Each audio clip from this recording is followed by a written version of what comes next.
fascinating about this experiment in 2022 was that they kept hiking interest rates, but asset prices bottomed and went back to all-time highs. So even though interest rates went to over 5%, we still got all-time high in asset prices. Why? Because the Federal Reserve got overwhelmed by the fiscal policy of us printing hundreds of billions of dollars that then got pushed into the market.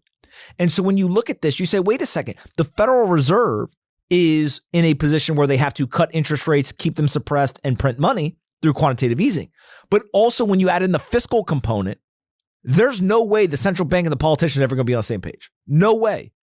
Because they are all incentivized to do the same thing. So even when one corner of the inputs gets on the right page and says, hey, you know what? Maybe we should chill out. We should raise interest rates and we should not print money. There's someone somewhere else who isn't on the same page and they're going to go and they're going to do it. And so investors now realize just get long. Get long because they are going to make sure that stocks go up over the long run. Crypto goes up over the long run. All this stuff is going to go up. And so when you see a 30%, give or take year, you're like, well, that's a massive number. The NASDAQ was up 50% last year. These numbers seem like they are unsustainable. But if I told you that the market so what ended up happening in the real estate crisis is that they were manipulating the market. As they manipulated the market from the central bank, people took more risk.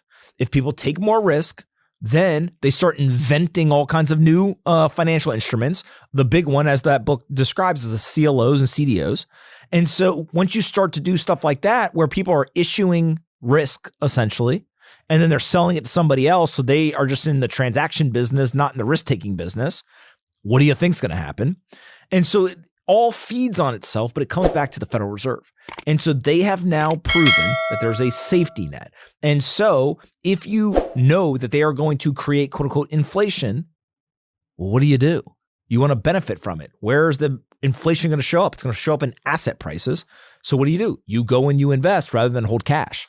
And I think that's really the game here, is that asset inflation is something that nobody was really talking about because they had these other names, booms and busts and all the stuff. But how long does it have to go for? Right? Like I was talking to somebody, I said, 18 months. Right? Now, I do think that the one caveat or the one, kind of perspective change that I would introduce is, let's say you're somebody who's older in life and you're at retirement, in retirement, about to be in retirement. You don't have the luxury of 30, 40, 50 years. So it does really matter what the entry price is. For a 25-year-old, if you buy the S&P 500, it doesn't matter if it's last year's price, this year's price, or next year's price, right? Like it's going up and it's going to go up for a long time. You have time. You're good. For somebody who's close to retirement, that's not true. And so now all of a sudden you got to be very valuation sensitive. And the question is, what are fair valuations? Now, here's what's fascinating is if you look at historical valuations, a lot of people would point to and they would say, NVIDIA is crazy. The NVIDIA multiple is off the charts, the price to earnings. Okay. But NVIDIA, I think the PE or the average PE of something like an NVIDIA is up 2x. So, and now moving forward, why is it that the young people are outperforming the older people? Because the young people don't have to unlearn what the older people already understood. The young people grew up in a QE era. All these kids know what the game is. Get out on the risk curve. Why are you holding the assets that are not risky? It sounds crazy, but again, it goes back to if everything goes up, further out on the risk curve should outperform. And so if you go and you look at Palantir, done pretty well, right? And everyone's like, oh, it's overvalued, it's this, it's that, whatever. Like maybe, but it's $100 billion company. Could it fall in price? Sure. But all those young people seem to have gotten it right. Right. And so you start to look at it and you say to yourself, wait a second here. Tesla, right? Reddit, Carvana. Like you can just go through all these companies and these are all the names that people have been highly debating. But it's kind of like the new economy people seem to understand something, one, about trend. Like it's not a thing that you can actually test, right? So I think forget for a second like the actual data and just take like people are becoming more optimistic and they're building confidence that the market's not going to crash.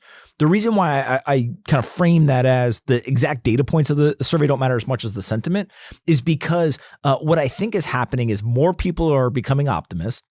those people are gaining confidence. So I was already an optimist. Now I'm a super optimist, right? And it's the severity of belief that actually is the more interesting thing to me than rather than like somebody, I'm not optimist, now I'm an optimist. So the 0 to 1, for sure, we should talk about it, but it's actually the people who are, okay, I was optimist, now I'm a super optimist. That to me is really telling because those are the people least likely to go back, right? It's kind of like if you're a kind of a casual church attendee, like, I kind of believe in some stuff, 0 and print trillions. If you don't do that, you're not trying hard. Guess what? In my lifetime, I bet you they print $10 trillion in a crisis. Right? And people are like, oh, that's crazy, whatever. Like, okay, well, did you think that they'd ever print 3? Like, it's not that crazy. I'm not saying they should do it. I'm just saying that as an observer, not a predictor, as an observer, they have to do it.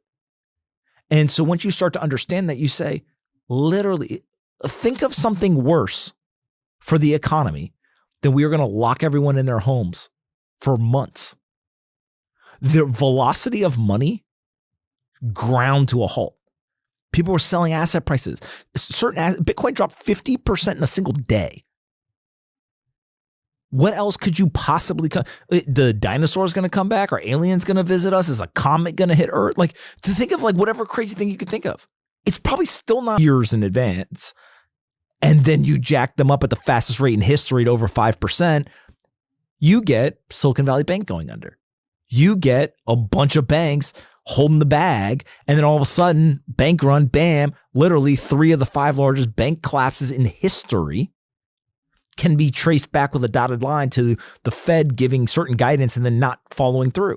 Now, the Fed isn't fully to blame. There's also risk management at these banks. They didn't do their job, right? They bought things that they weren't paying attention to, et cetera. There was obviously rumors that spread where people got nervous so that caused the bank runs, right? That's a whole nother thing. There's certain politicians that potentially even were involved in some of that stuff, et cetera. So you can't like pin the tail on one donkey, but you definitely got some pretty big donkeys out there that, hey, you definitely deserve a tail. And so the reason why that's interesting to me is because it then says, okay, guidance, policy. And so I think that's really what becomes fascinating is they call the bluff on one hand, and they compete on the other hand.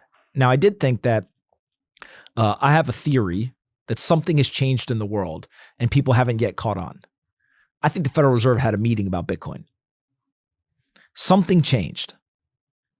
But they now have changed their tune and they're going to call Bitcoin digital gold. Jerome Powell said it at the Deal Book Summit. They put out a paper recently calling Bitcoin digital gold. There was a meeting. A talking point like that does not show up in 2 places by accident. Somebody in the United States government, the Fed, Treasury, whatever, they all got together. Let's talk about this. What's our narrative? And they have decided that Bitcoin is digital gold. That's how they're going to describe it. What I love about this is they're right. That is what it is. It is a digital store of value. And so now what we have is we have a point of common ground. The internet believes that Bitcoin is digital gold. They believe that it's the best store of value. The Federal Reserve is implicitly reflexive. And so if you go back to 2020, when asset prices fell aggressively, sharply, crisis, liquidity, et cetera, the recovery was just as crazy. Remember, is it a W? Is it a V? Is it a K? Remember all those stupid debates? Well, if you go back and look, it was a V recovery, right? And the right side was a little bit more steep than the left side. And so that's what I'm arguing is that, yes, asset prices can fall, but you can't have the prolonged bear market because the Fed now got the playbook. In the global financial crisis, it was a big debate like, oh, can we do this? How does it work? What, like all this stuff, right? It's kind of like the first time that you go to drive a car. You're like, okay, well, where's the ignition? How do I change gears? Where's the, gas pedal? And you have somebody else there with you. And they're like, okay, press this and take your foot off the gas. Right. And they're like teaching you.